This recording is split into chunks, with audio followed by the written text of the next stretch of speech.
राजा झोपायच्या तयारीत होते आणि त्याचवेळी मनोहरी आत आली. राजाने विचारलं, मनोहरी अगं काय आहे? बालमारात आले आहेत का? यावेळी का आले? राजा चिंताचूर होऊन उठले. महालाच्या दरवाजापाशी ते गेले तो समोरून येणारे संभाजीराजे त्यांच्या नजरेत आले. संभाजीराजांनी जवळ येऊन राजांचे पाय शिवले. बाळराजे रात्रीचे आलात? मासाहेबांची तब्येत? आबासाहेब मासाहेब सेम आहेत. गडावरून तोफांचे आवाज आले. मासाहेब म्हणाल्या, नवी बातमी गडावर आली वाटतं. मासाहेबांना चैन पडाना त्यांनी पाठवलं म्हणून आलो. सारा ऐकत होते. त्या शब्दाने राजांचं मन भारावलं. राजा म्हणाला, बाळराजे एवढे मोठे होऊनही आम्ही आईचं मन जाणलं नाही. उद्या आम्ही गडाखाली उतरणार होतो. मासाहेबांना भेटूनच पुढे जाणार होतो. पण आईच्या प्रेमळ मनाला तेवढा विलंब कसा रोचणार? बाळराज, गडाखाली आमच्या आज्ञेनं जासूद पाठवा. पन्हाळा फते झाल्याची बातमी मासाहेबांना कळवा आणि आमच्याकडून दिरंगाई झाल्याबद्दल आमच्या वतीने क्षमा मागा. संभाजीराजे वळलं. राजांनी हाक मारली, बाळराज. संभाजीराजे वळले. प्रेमभरानं पुढं झालं, राज, आम्ही आज कुशावर्त पाहिला. तुम्ही लावलेली कमळं मी पाहिली. फार आनंद वाटला. उद्या सकाळी जगदीश्वराव अभिषेक आहे. योग्य वेळी तुम्ही गडावर आलात. सांगितलेलं नीट पार पडा आणि विश्रांती घ्या. संभाजीराजा निघून गेलं. राजा आपल्या महाली जाऊन झोपलं. बऱ्याच दिवसांनी राजांना शांत निद्रा प्रसन्न झाले. राजा पहाटे प्रतापरावांच्यासह गड फिरत होते. पहाटेचं धुकं गडावरती उतरलं होतं आणि भवानी टोकावरून राज जगदीश्वरावरती आलं. देवदर्शन करून राजा टकमक शेजारी पाय उतरत आलं. राजा आणि प्रतापराव टकमकाकडे चालत होते. सूर्योदय व्हायची वेळ जवळ आली होती. धुकं विरळ होत होतं. टकमकवर उभे राहून राज खालची दरी न्याहाळीत होतं. प्रतापराव, पन्हाळा फते झाला. केवढं समाधान वाटलं. एक तपानंतर पन्हाळा पुन्हा स्वराज्यात सामील झाला. माणसाचं ज्ञान तरी किती अहंकारी असतं. आम्ही सोसलेला पराभव आजवर चलत होता. खूप होत होता. ते शल्य निघताच केवढं हलकं वाटलं. पण आता आदिलशाही खवळून उठेल. तेच आम्हाला हवं. कुतुबशाही आमच्याशी मैत्री राखवायची ते भीती आहे फक्त आदिलशाहीची. तिला आमची सत्ता जाणवली की दक्षिणेत आपल्याला शत्रू राहणार नाही. उत्तरेचा आपला मार्ग मोकळा होईल. सूर्योदय झाला. राजांनी उगवत्या सूर्याला वंदन केलं. बालसूर्याच्या सोनेरी किरणात रायगडच्या भोवती उभ्या ठाकलेल्या पर्वतांची शिखरं उजळून निघाली आणि कोकण देवाच्या दरीतून वाहणाऱ्या नदीचे पात्राचे रुपेरी पट्टे दिसू लागले. धुक्याची वलये डोंगराच्या पायथ्याला बिळगली. सृष्टीचे ते जागे होणारं रूप राजा पाहत असता घोड्याच्या टापांचा आवाज त्यांच्या कानावरती आला. राजाने वळून पाहिलं. संभाजीराजे बेगुमानपणे घोड्यावरून टकमका टोकावर येत होते.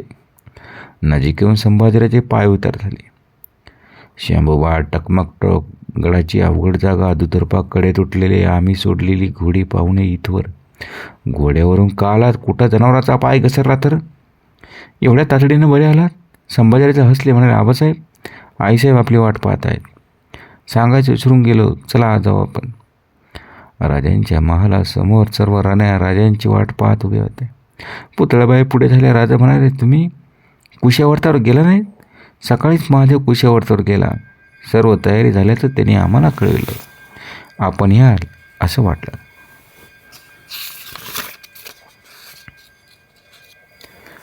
आम्ही सांगायचं विसरलो. आम्ही येत नाही. आम्ही आलो तर तुमच्या नौकाविहारात संकोच निर्माण होईल.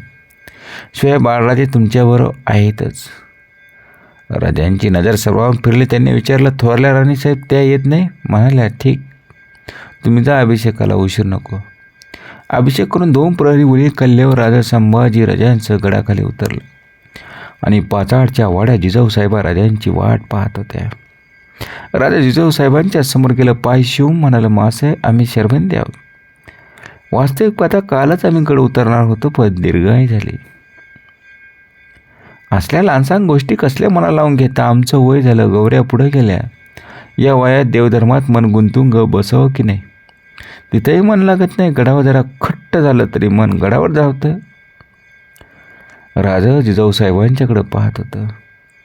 डोक्यावर घेतलेल्या पदरातून डोकावणारं पांढरं केस, चेहऱ्यावर उमटू लागलेल्या सुरकुत्या, कंप पावणारी मान, सदैव पाणावलेले डोळे. राजाने जिजाऊसाहेबांचा हात धरला. त्यांना बैठकीवर बसवीत म्हणाला, मग मासाहेब, आपण गडावर काय येत नाही?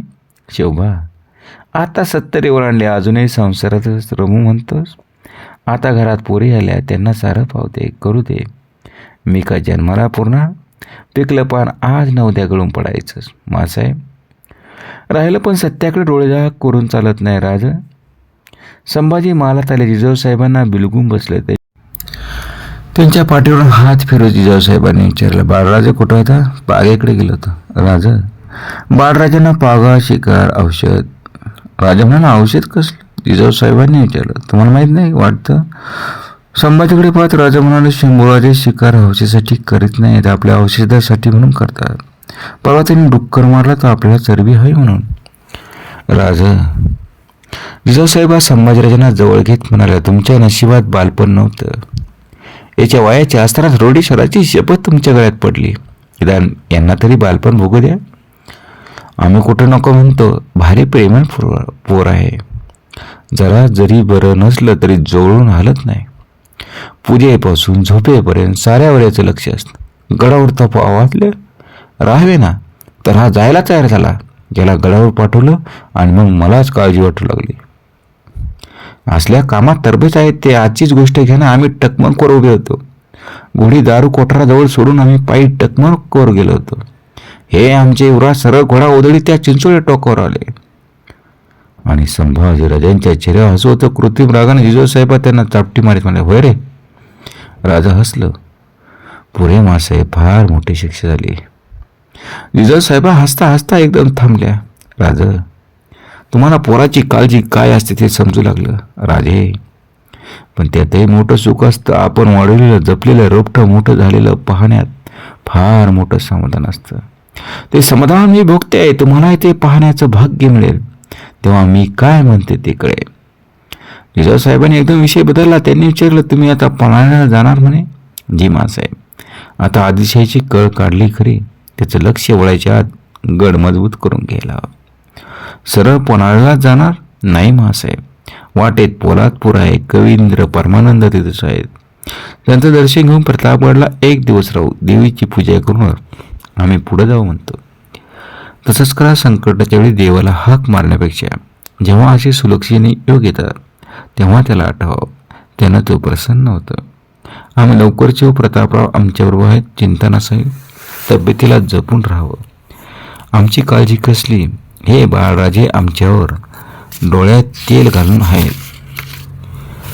तेवढं केलं तरी आम्ही बाळराजांच्यावरती खुश आहोत. चला बाळराजे, तुमचा मोती आम्हाला पाहायचा आहे. जिजाऊसाहेबांच्या आरुंदीनं राज शंभूराजांच्या पाग्याकडे गेलं आणि दुसऱ्या दिवशी भलापाट्या राजांनी आपल्या दलासह पन्हाळ्याकडे मात्र कूच केलं.